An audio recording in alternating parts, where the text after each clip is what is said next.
Assalamualaikum warahmatullahi wabarakatuh. Hari ini kita akan lanjut perkuliahan dengan topik masih tentang mazhab ekonomi Islam. Yang sebelumnya kita membahas dua mazhab. Nah, dalam perkembangan ekonomi Islam ini terdapat tiga mazhab besar yang dianut, yaitu pertama mazhab Iqtisad Dunia, ya tokohnya Bakir. Kedua mazhab mainstream. Ketiga adalah mazhab alternatif kritis.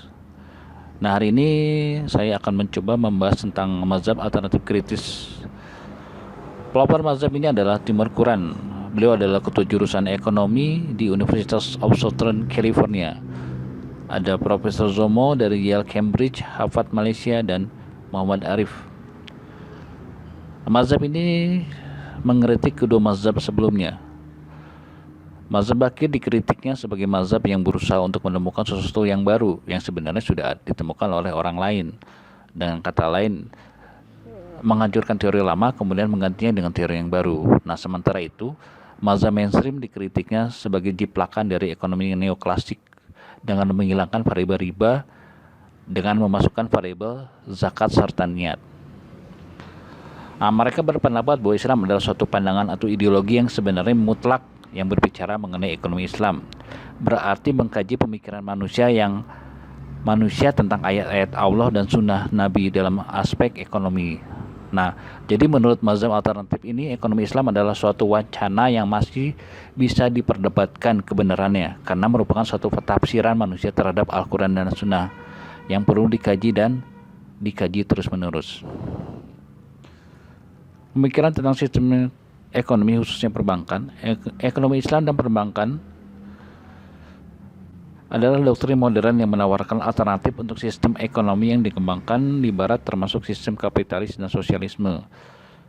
Prestasi praktis yang terlihat adalah dengan adanya pendirian perbankan syariah, pendirian bank syariah, ini dimaksudkan untuk menghindari bunga.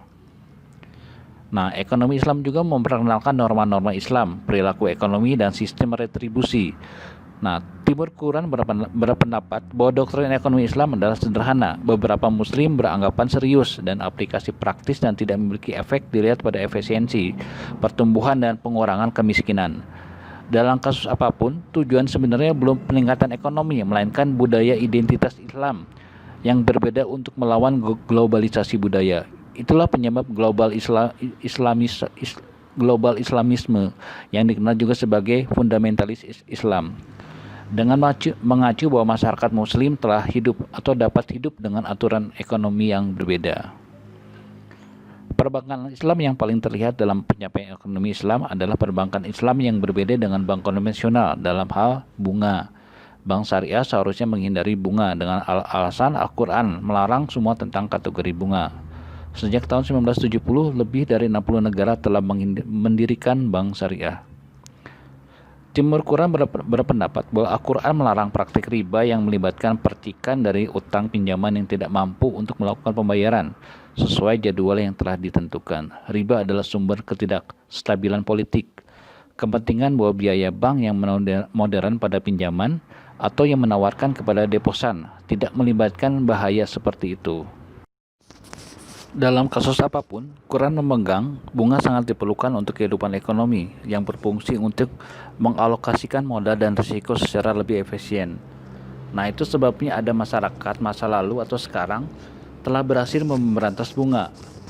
Beberapa artikel Quran diterbitkan pada tahun 1990-an mencatat bahwa meskipun banyak bank syariah menguntungkan, mereka semua memberi dan menerima bunga secara rutin, menggunakan tipu muslihat untuk membuat bunga muncul sebagai kembali menjadi risiko. Banyak tipu muslihat ini memiliki akar dalam praktek abad pertengahan. Nah, atas dasar ini, ia menyarankan bahwa pentingnya perbankan syariah terletak hampir seluruhnya dalam simbolisme dan dalam meningkatkan itu memberikan kepada gerakan global Islamisme. Pemikiran Quran ini tentang perbankan syariah dikembangkan paling penuh dalam artikelnya Dampak Ekonomi Fundamentalisme Islam pada tahun 1993 dan Ekonomi Islam dan Sub-Ekonomi Islam pada tahun 1995. Nah, demikian materi tentang mazhab alternatif kritis. Untuk tugas hari hari ini kita sudah belajar mengenai 3 mazhab, yaitu mazhab ikhtiar dunia, mazhab mainstream, dan mazhab alternatif kritis. Nah, coba membuat dari ketiga ini, mohon untuk dibuat tugasnya mahasiswa membuat analisis ketiga mazhab ini, mana yang lebih cocok digunakan di Indonesia. Terima kasih. Assalamualaikum warahmatullahi wabarakatuh.